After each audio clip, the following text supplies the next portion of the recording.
Olá a todos, bom dia, bem-vindos à aula número 11 do vosso módulo de Higiene e Segurança no Trabalho. Como habitualmente, e sempre que na aula anterior temos algum trabalho, algum questionário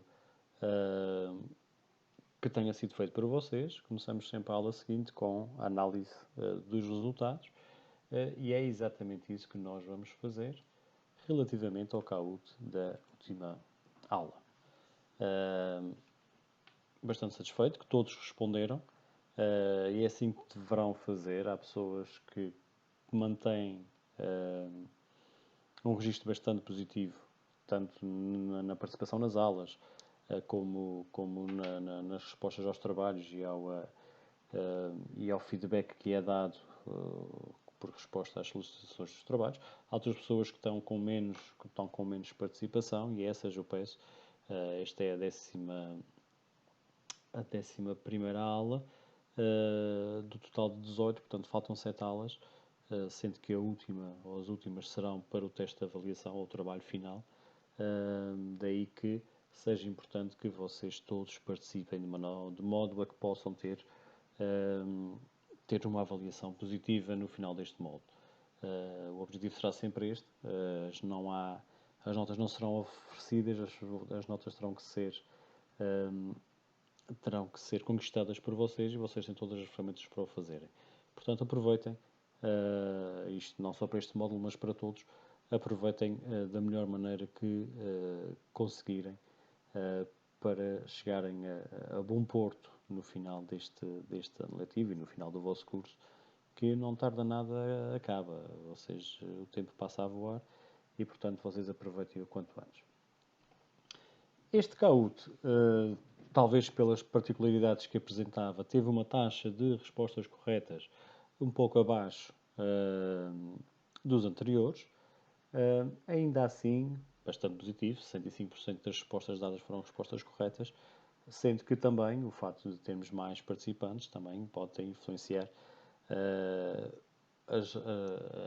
a avaliação final das notas.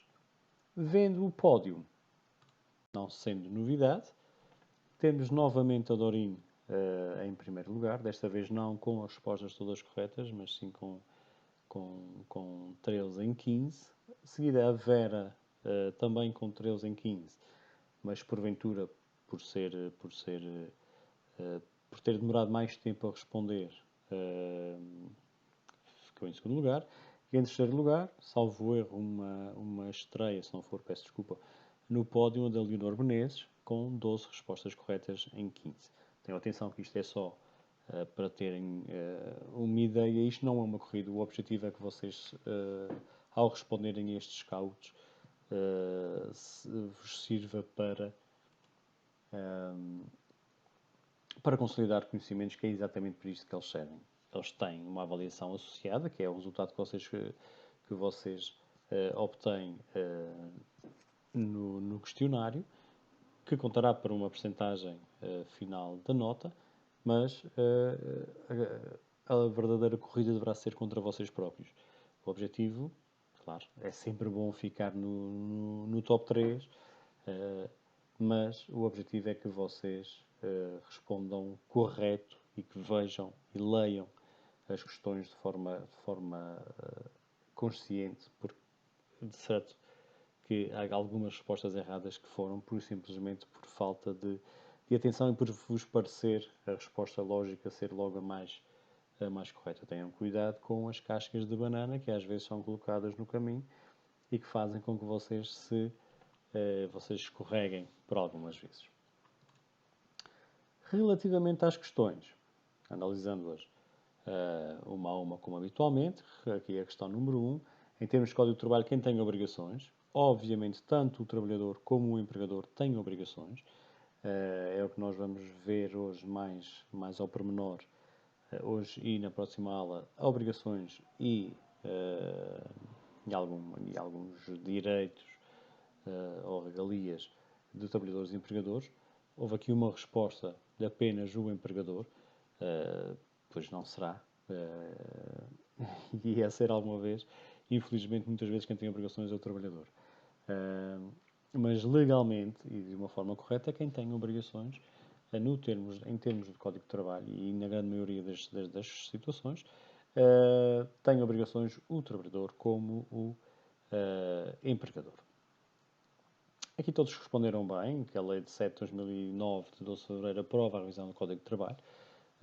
Muito bem. Aqui temos temos 47% de respostas corretas e das 15 respostas, 7 foram corretas, 8 foram incorretas por uma questão muito simples. Aqui não dá para ler a resposta toda, mas o que dizia, se bem me lembro, é a obrigação do empregador assegurar a alguns trabalhadores as condições de segurança e saúde no trabalho. Não é alguns trabalhadores, é todos os trabalhadores. Isto é uma daquelas situações em que a pressa de responder logo corretamente e o mais rapidamente para ganhar mais pontos faz com que as respostas sejam erradas. Ok? Portanto, o empregador terá que trabalhar, obviamente, com todos os trabalhadores e todos os trabalhadores têm os mesmos direitos face à prestação do trabalho e por aquilo que é, por aquilo que são as obrigações do empregador e o modo como ele possa interagir com os trabalhadores. Em situação alguma poderá um trabalhador ser prejudicado em função do seu género, da sua etnia, da sua cor, religião, sexualidade, seja o que for. Todos os trabalhadores têm o direito de serem tratados por igual, como iguais eles são, não é? Daí que, e nas questões da segurança do trabalho, todos os trabalhadores têm que ter condições de trabalho em segurança. A questão 4. De que modo poderá o empregador atuar sobre os riscos?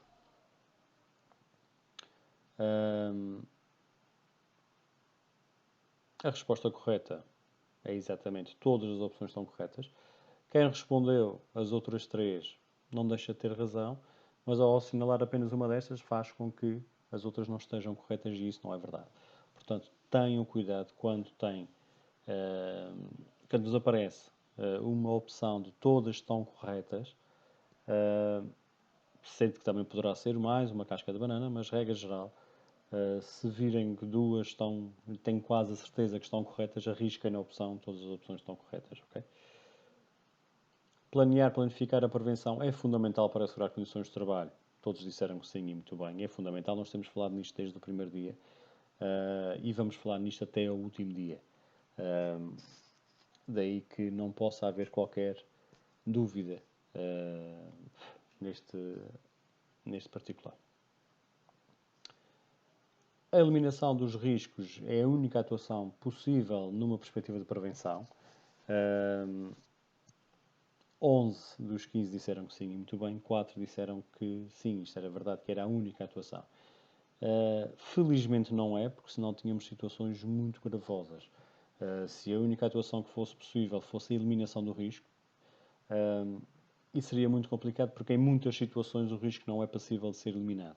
E como tal, muitas vezes nós temos que aceitar a sua existência. Volta outra vez à mesma situação de Covid-19, que é o nosso dia-a-dia. Nós estamos numa fase em que vamos ter que aceitar a existência do vírus e vamos ter que atuar preventivamente sobre ele, sendo que, enquanto não for possível eliminá-lo, das duas, uma, ou ficaríamos sempre fechados em casa, o que é completamente impossível, a todos os níveis, ou então temos que continuar a nossa vida e fazê-lo de uma forma preventiva, com todas as cautelas, chamemos-lhe assim. Outras das situações, outras atuações possíveis, além da aceitação do risco, por exemplo, condições especiais, como se falava da questão das seguradoras para riscos especiais, isto sempre na perspectiva da prevenção e retomando o objetivo da prevenção como o de evitar os acidentes de trabalho. O princípio geral que define o combate aos riscos na sua origem pretende. Aqui 3 pessoas disseram aumentar a exposição e diminuir os níveis de proteção. Será exatamente o contrário, que é reduzir a exposição e aumentar os níveis de proteção. Quando se faz o combate na origem, ou seja, se nós temos determinada situação em que nós sabemos qual é que é a origem do perigo e não conseguindo eliminá-lo, que seria a situação ideal, se conseguirmos reduzir a exposição, e reduzir a exposição pode ser limitar o número de trabalhadores que estão expostos a esse perigo, pode ser limitar os acessos ou impedir os acessos a esse local de trabalho, ou permitir o acesso só a trabalhadores com formação e com equipamentos especializados, ou seja, o que nós pretendemos é exatamente reduzir a exposição a esse risco e aumentar os níveis de prevenção. O contato no local de trabalho com pessoas infectadas por Covid-19 é um exemplo de um risco relacionado com, obviamente, com agentes biológicos. Houve quem dissesse com agentes químicos, houve quem dissesse com agentes físicos e houve quem dissesse com agentes psicossociais.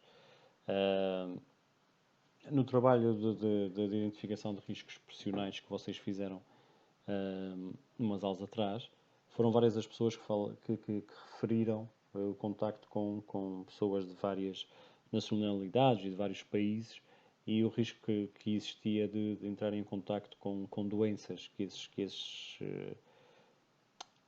esses hóspedes ou que poderiam trazer dos países de origem.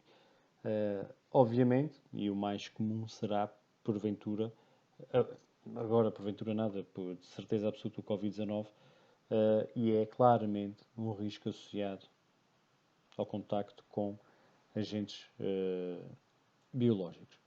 Agentes químicos, e nós também vamos ver isso nas próximas aulas, tem a ver com o contacto com contaminantes químicos, com produtos químicos. Os agentes físicos, ambiente térmico, ruído, vibrações, são uns exemplos de agentes físicos e os riscos psicossociais têm a ver com o stress, a ansiedade e com as causas todas que nós também vamos abordar. Portanto, obviamente, o contacto com pessoas infectadas por Covid-19 é um exemplo do risco associado ao contacto com agentes biológicos. A questão número 9, o princípio de ergonomia, refere que deve ser promovida a adaptação do trabalho ao homem. 13 pessoas disseram que sim, 12. Duas, perdão. Enganaram-se. Obviamente, o princípio de ergonomia é exatamente o contrário do que se faz tantas vezes, que é adaptar o homem ao trabalho. O que se pretende e o que deverá ser feito numa perspectiva de prevenção é exatamente a adaptação do trabalho ao homem. A questão número 10, que também dividiu bastante as opiniões, diz que deve dar sempre prioridade às medidas de proteção individual face à proteção coletiva. Isto é falso. Como 8 das pessoas responderam muito bem. Com a proteção coletiva nós conseguimos proteger vários trabalhadores, ou um número maior de trabalhadores, não dependendo daquilo que será a utilização por cada um desses utilizadores ou desses trabalhadores de equipamentos de proteção individual. Portanto, sempre que possível, obviamente, sempre que possível, porque há situações em que não é possível, deve dar-se prioridade à proteção coletiva face à proteção individual. A questão número 11 diz que um dos seguintes não é um princípio geral de prevenção. A resposta correta, e dada por 12 das 15 pessoas, é substituir o menos perigoso pelo mais perigoso. Isto é exatamente a antítese de um princípio geral da prevenção. O que nós queremos e o que nós pretendemos sempre é substituir aquilo que é mais perigoso pelo que é menos perigoso, ou, situação ideal, substituir o que é mais perigoso por aquilo que é isento de perigo. Portanto, obviamente, adaptar o trabalho ao homem é o princípio da ergonomia e é também o princípio geral da prevenção. Evitar o perigo, pois isso aí é sempre o grande objetivo. Portanto, resposta correta, substituir o menos perigoso pelo mais perigoso. A questão número 12, e esta aqui foi só mesmo estes 3 pontos, ou estas 3 questões fogem um pouco àquilo que é não só, e tal como já vos disse, a minha competência técnica, mas pronto, como tudo na vida, nós também continuamos sempre a estudar e aquilo que nós vamos aprendendo ao longo da vida dá-nos algumas bases para que possamos transmitir alguns conhecimentos. Eu não vi no programa desta disciplina nada em concreto sobre legislação, embora ela tenha no próprio nome a palavra legislação, e portanto nós vamos falar um pouco sobre aquilo que é. Já falamos sobre o ordenamento jurídico e voltaremos a falar sobre alguns pontos específicos alguma legislação específica da vossa atividade. Daí que eu tenha escolhido pôr estes três pontos aqui, também para consolidar os mesmos conhecimentos. Portanto, a Constituição da República Portuguesa é o documento mais importante no ordenamento jurídico português. É, claramente. Aqui 3 pessoas responderam que era falso. Não, é claramente verdade. É o documento basilar, é quase o que forma o país na sua existência. E tudo o que é inconstitucional, ou seja, que não respeita a Constituição, não pode existir. Portanto, é garantidamente um documento basilar, de base, do ordenamento jurídico português. Em termos de hierarquia, a lei e o decreto-lei têm o mesmo valor na ordem jurídica nacional, é verdade. Embora possa parecer que não, mas é verdade. Cada um no seu lugar. Ok. Aqui, lá está, foi uma casca de banana e todos, ou quase todos, escorregaram. Chamam-se leis aos atos aprovados pela Assembleia da República e decretos-lei aos assinados aos aprovados pelo Governo e não o contrário, como está no enunciado da pergunta. Portanto, vocês leram, chamam-se leis aos atos aprovados pelo Governo e decretos-lei aprovados pela República e estava certo, mas não está. As leis são da Assembleia e os decretos-lei são do Governo. Por fim, quando se diz que o desconhecimento da lei não aproveita a ninguém, quer dizer-se que, obviamente, o cidadão não pode alegar desconhecer a legislação para justificar. A legislação, toda ela é publicada a nível nacional no Diário da República, a nível regional no Jornal Oficial, e são documentos que estão disponíveis online e em papel de forma gratuita e relativa fácil consulta, daí que ninguém poderá alegar que não se conhece a legislação e, como tal, é uma justificação válida para algum incumprimento. Imaginemos um caso muito claro. Eu não posso dizer que não conheço a lei, ou o decreto-lei, agora não tenho, julgo eu que é uma lei, que regulamenta o Código de Estrada, para dizer que, sendo apanhado pela polícia a 100 km/h dentro das localidades, eu não posso dizer que não sabia que era proibido por lei. Ainda, obviamente, se eu tenho carta de condução, eu tenho que saber as regras da condução, mas até isto está legislado e, portanto, não, eu dizer que não conheço não pode servir para ilibar ninguém de qualquer prática e muito menos devo dizer ou devo entender que a legislação não precisa ser conhecida. É fundamental, volto a já vos referi isso, é fundamental que vocês reconheçam, pelo menos, ou tenham algumas noções sobre aquilo que é a legislação que regulamenta a vossa atividade. No respeito tanto ao Código de Trabalho, no respeito às condições, ao regime jurídico de segurança no trabalho, nós vamos falar sobre isto. Poderá e existirão, por certo, outros diplomas que regulamentem a vossa atuação, deverão reconhecê-la, pelo menos. Não vos estou a dizer que deverão ser todos juristas na vossa arte, mas pelo menos procurar ter algum conhecimento na velha premissa de que o desconhecimento da lei não aproveita ninguém, ou não abona ninguém, ou seja, não serve de justificação para absolutamente nada. Muito bem. Continuando aqui a nossa aula e fazendo apenas uma breve recapitulação, porque é verdadeiramente importante que vocês tenham a noção sobre eles, sobre os princípios gerais de prevenção, onde nós temos, de forma sintética, os seguintes: evitar o perigo, ou evitar o risco. Eu tenho alguma dificuldade em reconhecer o evitar o risco ainda consigo. O identificar os riscos é que é mais complicado para mim, porque eu fui formatado tecnicamente para identificar perigos e avaliar riscos. Mas concordo com esta vertente e não tanto com a de identificação dos riscos. mas pronto, as nomenclaturas foram relativamente alteradas em termos legais e nós temos que nos adaptar a elas, ainda que muitas vezes o legislador não seja a pessoa mais consciente ou mais conhecedora para as alterações que promove e às vezes, ou por vezes, surjam situações que não são bem as mais corretas tecnicamente. Portanto, temos de evitar o perigo, evitar o risco, o planificar a prevenção, saber o que é que se irá fazer e isto deverá ser anterior a qualquer início de trabalho e, obviamente, durante todo o trabalho. Identificar os perigos, identificar os riscos, avaliar o risco, aquilo que vocês já fizeram no exercício que fizeram no exercício das aulas passadas. Só uma parte, a avaliação ainda não está publicada, mas já está feita. Publicarei quanto antes. Obviamente, combater o risco na origem, situação ideal, não sendo possível combatê-lo, eliminá-lo, obviamente, melhorar as condições de prevenção e de segurança, de modo a que possa, de modo a que seja, a que se possa evitar o maior número de acidentes.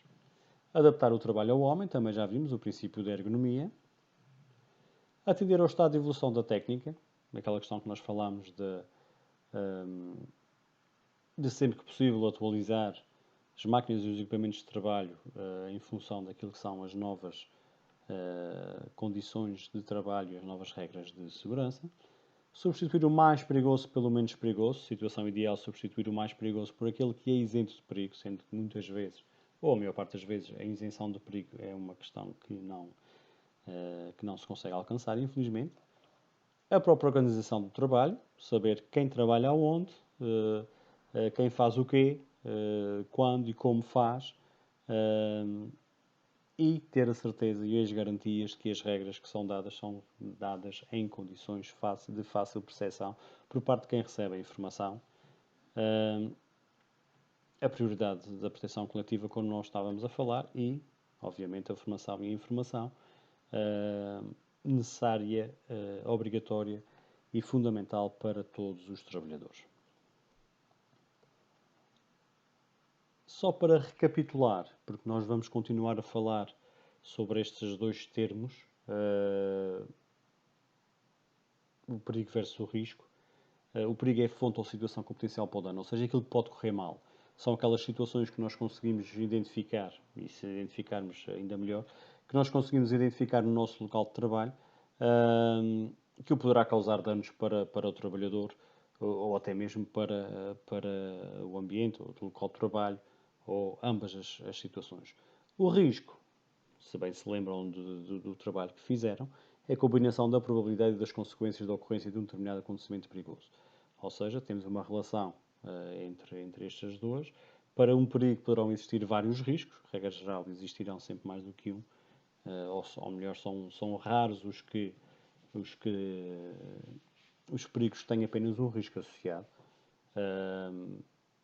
E, portanto, estes dois termos andam lado a lado com a segurança e com aquilo que são os princípios da prevenção. Durante a aula de hoje, nós vamos falar um pouco sobre aquilo que são as obrigações dos empregadores. Ainda que eu não faça, entendi que não deveria fazer para não ser maçudo, ou ainda mais maçudo, porque isto acaba por ser sempre complicado eu estar a falar sem ter o vosso feedback e sem ter a vossa apresentação das questões e, portanto, é sempre difícil tentar adivinhar o que é que será, ou o que é que serão as situações mais complexas, ou que vos possam causar mais dúvidas. Volto a dizer, sempre que as tiverem, não hesitem em colocá-las, ainda que possam parecer absurdas, coloquem-nas sempre, não fiquem com dúvidas. Seja aqui, seja no vosso local de trabalho. Sempre que tiverem dúvidas como deverão fazer algo, deverão questionar quem poderá saber, de forma a que não vos possa ser dito fizeste mal e não perguntaste, portanto a culpa é tua. Portanto, qualquer dúvida que tenham, façam. O que eu estava a dizer, eu não optei por não colocar aqui o enquadramento legal destas questões, sendo que todas elas estão previstas tanto em Código de Trabalho como na 3 de 2014, ou seja, no regime jurídico da segurança do trabalho. E, portanto, continuem. Eu não sei se chegaram a folhear, ainda que virtualmente, estes documentos. Deverão fazê-lo. Vocês vão precisar deles para o trabalho final ou para o teste final. Ainda não decidi em que termos, mas convém que tenham algum conhecimento, pelo menos na parte relativa ao Código de Trabalho, nas questões da segurança do trabalho, tenham alguma, pelo menos saibam onde é que poderão encontrar, porque irão precisar dele. Okay? Relativamente às obrigações do empregador. A primeira obrigação é exatamente identificar os perigos previsíveis quando a concepção das instalações, do local e processos de trabalho, combatendo-os na origem, anulando-os ou eliminando os seus efeitos. Isto era aquela questão que nós falávamos de sempre que possível e numa fase anterior, imaginemos que vocês vão montar um negócio, seja o qual for, e portanto ao montarem um negócio serão empregadores, se tiverem alguém a trabalhar convosco, e vocês deverão sempre, é o que se chama a segurança em fase de projeto, que é desde o início do projeto, enquadrar sempre as questões de segurança a todos os níveis. Isto porque facilita o processo, faz com que a segurança, a implementação das regras de segurança sejam mais fáceis e faz também com que muitas das situações que a posteriori serão difíceis de resolver sejam muito mais fáceis de enquadrar. O empregador deverá integrar a avaliação de risco no conjunto das atividades e adotar as medidas de prevenção. Ou seja, aquilo que vocês fizeram, ou aquele exemplo, aquele exercício que vocês fizeram da avaliação de riscos, é apenas um exercício teórico daquilo que deverá ser feito na prática e o selo feito na prática não será a obrigação vossa. É uma obrigação do empregador fazê-lo, sendo que, e isto aqui depende sempre do número de trabalhadores, e aí nós vamos ver também mais à frente de que modo é que se organizam os serviços de segurança, tanto a nível da administração pública como a nível privado. E, portanto, esta atividade técnica tem que ser feita por um técnico habilitado para tal. O que pode acontecer é, imaginemos que vocês integram uma empresa ou como técnicos de recepção, imaginemos que vão trabalhar para um hotel pequeno ou para uma residencial, imaginemos assim, pequena e que tenha menos de 9 trabalhadores.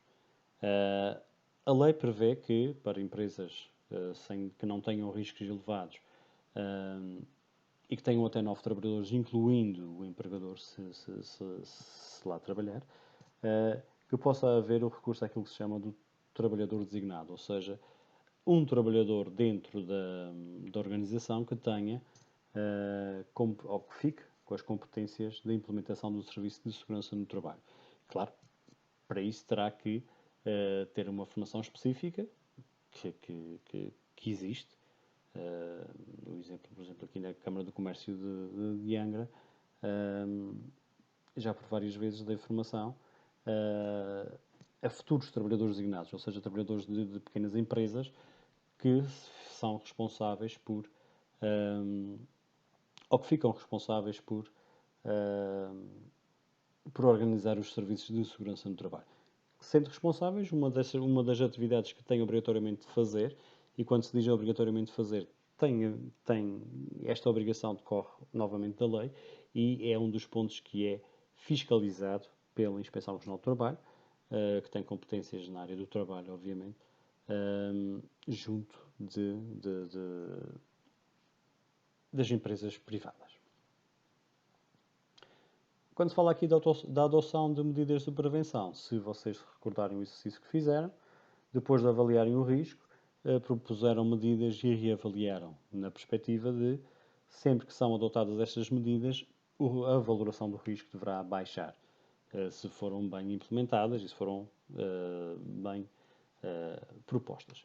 Muito importante também, e outra obrigação do empregador, é que deverá assegurar que as exposições aos agentes químicos, físicos e biológicos não constituem um risco para a saúde dos trabalhadores. Obviamente, a situação ideal seria que não haver exposição a qualquer um destes agentes, mas isso não é possível. E como tal, o que deverá ser feito pelo trabalhador é dar condições aos... Desculpem, o que deverá ser feito pelo empregador é dar aos trabalhadores condições de trabalho que façam com que a exposição a estes agentes químicos, físicos e biológicos, não os constitui um risco agravado para a saúde dos trabalhadores. Um exemplo também que tem toda a gente que tem visto ultimamente serão, por exemplo, as barreiras de acrílico em tudo quando são lojas, a utilização das máscaras, a utilização das viseiras. Parênteses, uma coisa não substitui a outra, felizmente. As viseiras são cada vez menos vistas por aí. Elas têm alguma utilidade, mas não substituem a máscara, e o grande perigo era exatamente esse. Pronto, isto é só um parênteses. E, portanto, isso é um caso demonstrativo. A questão dos equipamentos de proteção. A barreira, um equipamento de proteção coletiva, as máscaras, um equipamento de proteção individual, que, obviamente, da responsabilidade do empregador a sua implementação, fazem com que a exposição a esses agentes, neste caso um agente biológico do Covid-19, não constituam um risco agravado para a saúde dos trabalhadores.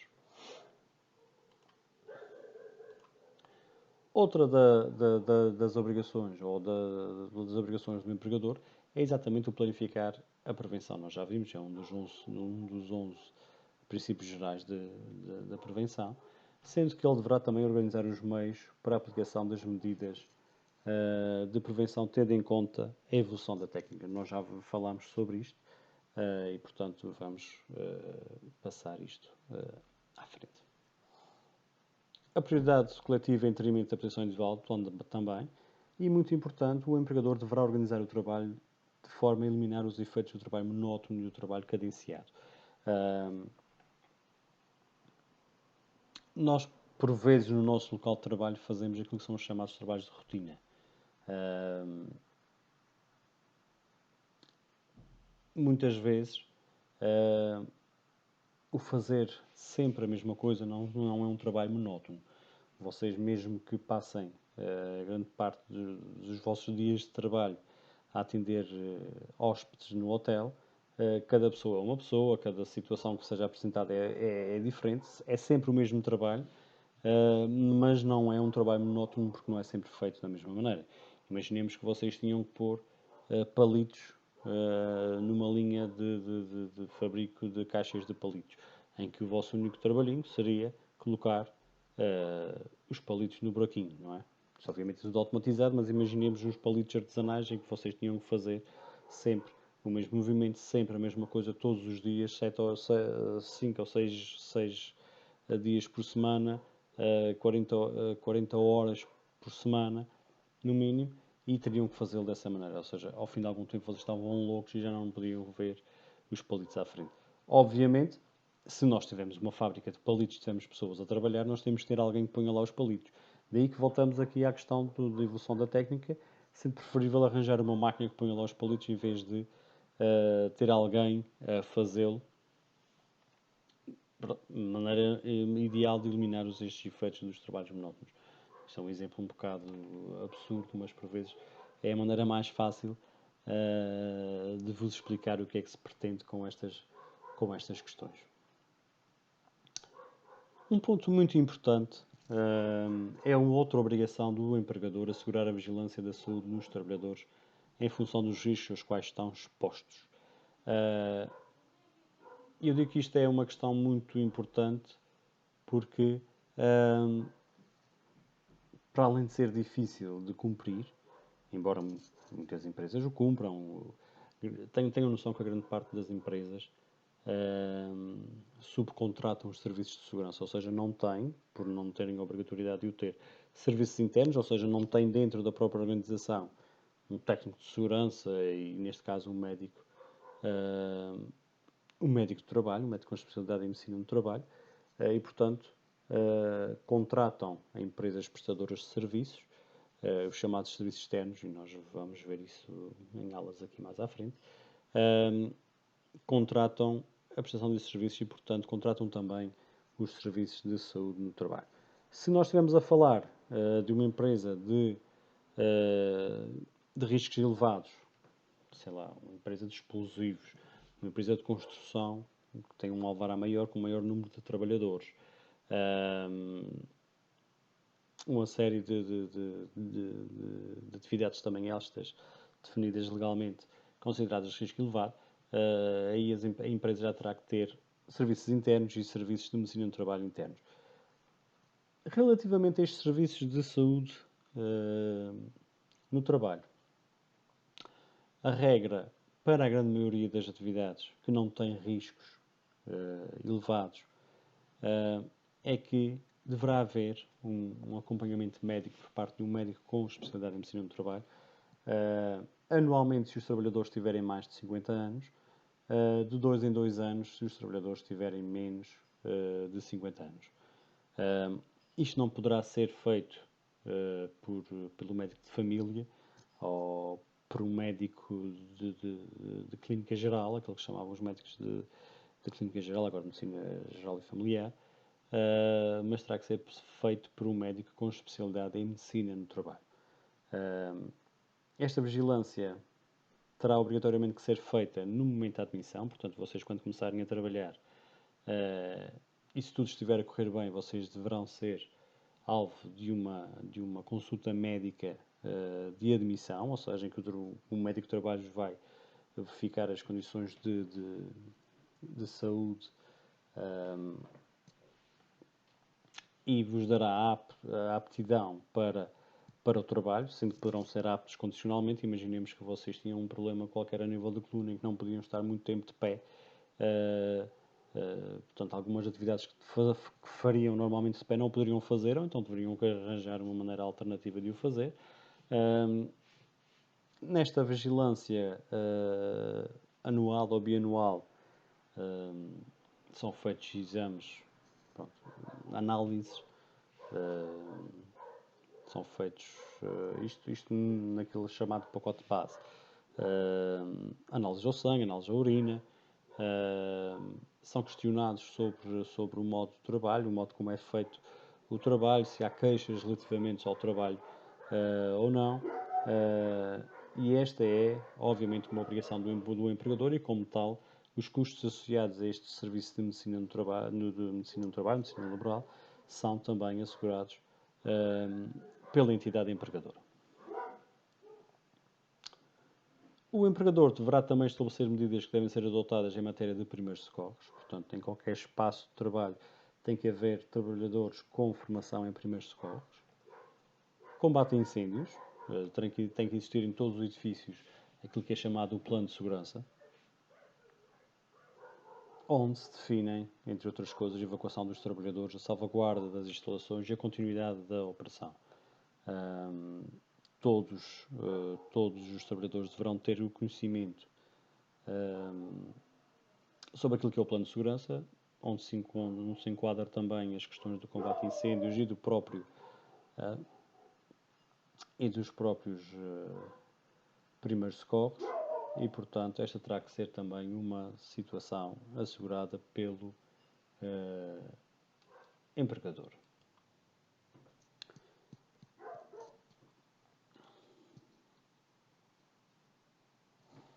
Outra das obrigações do empregador é garantir que o acesso às zonas de risco acrescido seja apenas efetuado por trabalhadores com formação adequada.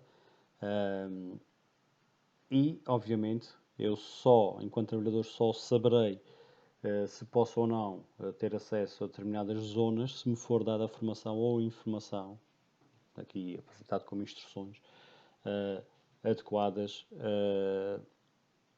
pelo empregador. Ou seja, no momento da admissão, vocês deverão ter, para além do exame médico de admissão e do comprovativo de aptidão para o trabalho por parte do médico de trabalho, nós também devemos ter aquilo que é chamada a formação inicial, que será, como é costume dizer-se, o conhecer os cantos à casa. Ou seja, saber o que é que têm que fazer, como é que vão fazer, como é que devem fazer, a quem é que deverão reportar alguma situação, conhecer o espaço de trabalho, saber que locais é que podem ou não ser acedidos. Todas estas questões é uma obrigação do empregador, sendo que não terá que ser ele necessariamente a fazê-lo, poderá ser um chefe imediato. Os trabalhadores têm necessariamente que ter informação sobre os riscos inerentes ao tipo de trabalho, à empresa ou ao serviço que vão prestar. E como é que os trabalhadores poderão ter esse conhecimento disto? Através da avaliação de riscos que obrigatoriamente tem que ser feita pelo empregador ou a pedido do empregador por parte de um técnico de segurança. E também informação sobre as medidas de proteção e de prevenção e a forma como se aplicam, tal como nós já falámos anteriormente. O trabalhador tem que ter conhecimento sobre o plano de segurança. Ressalvo aqui um pormenor bastante relevante, que é o facto de vocês, se trabalharem num hotel, ou numa residencial, ou num espaço com hóspedes, vocês terão muitas vezes funções bastante importantes numa eventual necessidade de evacuação do hotel ou das instalações. Vocês estão a trabalhar com pessoas, ou seja, falemos assim de uma população flutuante, ou seja, não são sempre as mesmas pessoas que estão no hotel, podem ser pessoas acabadas de chegar e não conhecem o espaço, tem que haver maneira de alguém ser responsável por encaminhá-las para um sítio seguro. Tem que haver alguém que consiga prestar os primeiros socorros antes da chegada do socorro às vítimas. Ou seja, isto é daquelas situações que obrigatoriamente deverão ser. O plano de segurança deve existir, deve estar testado. Deverão fazer simulacros, ainda que possam dizer mas os hóspedes estão no hotel e agora vão sair dos quartos. É preferível sair numa situação de teste do que terem que sair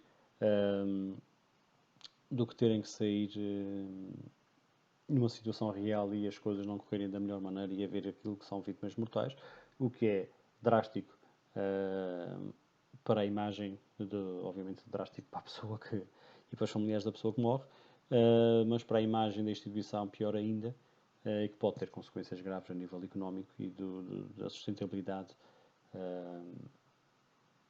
da organização.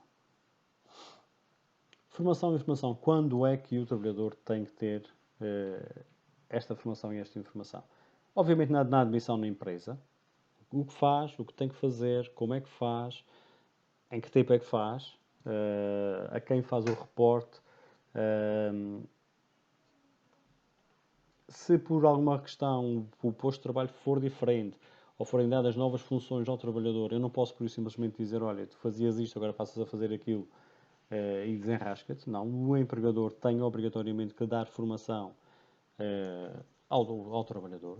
Tenham noção que esta formação pode ser formação, aquela formação in situ, ou seja, um trabalhador ou um colega mais antigo ou uma chefia que pode demonstrar como deverá fazer. Se houver um novo equipamento, se houver uma alteração aos equipamentos existentes, deverá ser dada formação e informação, neste caso de equipamentos e de máquinas, preferencialmente formação certificada, ou seja, dada pelo vendedor ou dada por alguma entidade certificada, uma nova tecnologia de trabalho e também em atividades que envolvam trabalhadores de várias empresas. Imaginemos que por alguma razão o vosso hotel, o vosso residencial está em obras, portanto vocês têm trabalhadores de outras empresas no qual trabalho, deverá haver articulação entre vocês e o vosso posto de trabalho e aquilo que são as novas e as atividades que envolvem os trabalhadores das outras empresas. Isto, obviamente, numa situação em que o hotel continua a trabalhar. Muito importante e resumidamente, os trabalhadores têm a obrigação, perdão, os trabalhadores têm o direito de receber formação adequada e suficiente consoante aquilo que são as suas funções e o posto de trabalho. Não vos pode ser exigido mais do que aquilo para os quais vocês foram contratados para fazer. Vocês são técnicos de recepção ou serão técnicos de recepção, se são contratados para trabalhar na recepção, não vos podem dizer, olha, o cozinheiro faltou, vais tu para a cozinha porque eu sei que ouvi dizer que tu cozinhas bem. Obviamente não o podem fazer, nem vocês deverão fazer por melhor que cozinhem.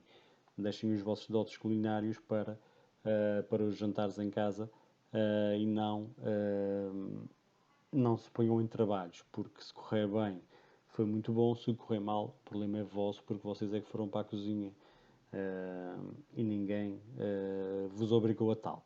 Portanto, façam aquilo que têm formação, que têm conhecimento para tal, façam aquilo para o qual foram contratados, obviamente para haver uma situação em que poderão prestar algum auxílio a algum colega que possa necessitar, sendo que deverão ter sempre as garantias de segurança para aquilo que estão a fazer. Não se ponham em atalhos, porque se quem mete em atalhos, mete-se em trabalhos. Tal como eu referi, seja na questão do trabalhador designado, como nós já falámos há pouco, seja no representante dos trabalhadores, que é uma figura que existe também prevista na 3 de 2014 e nas anteriores. Se vocês forem designados como representantes para os trabalhadores para as questões da segurança no trabalho, seja como trabalhadores designados para a implementação dos serviços de segurança no trabalho, só o deverão fazer primeiro se sentirem habilitados a tal e segundo se vos derem formação para tal. E esta formação tem necessariamente que ser uma formação certificada. Por melhor que seja a vossa aquisição de conhecimentos na sequência deste módulo, isto só vos habilitará a ter algumas bases para que possam exercer essa função. Não é com este módulo de 18 horas que vocês ficam habilitados a serem, por exemplo, trabalhadores designados de uma microempresa. Volto a dizer, tem que ser uma formação específica para trabalhadores designados, uma formação específica, uma formação certificada, ministrada por uma entidade certificadora, e, portanto, é fundamental que esta questão seja respeitada. E pronto, por hoje ficamos aqui. Para a próxima aula continuaremos na análise destes assuntos, passando para aquilo que são as obrigações dos trabalhadores. Até amanhã e continuação de bom trabalho.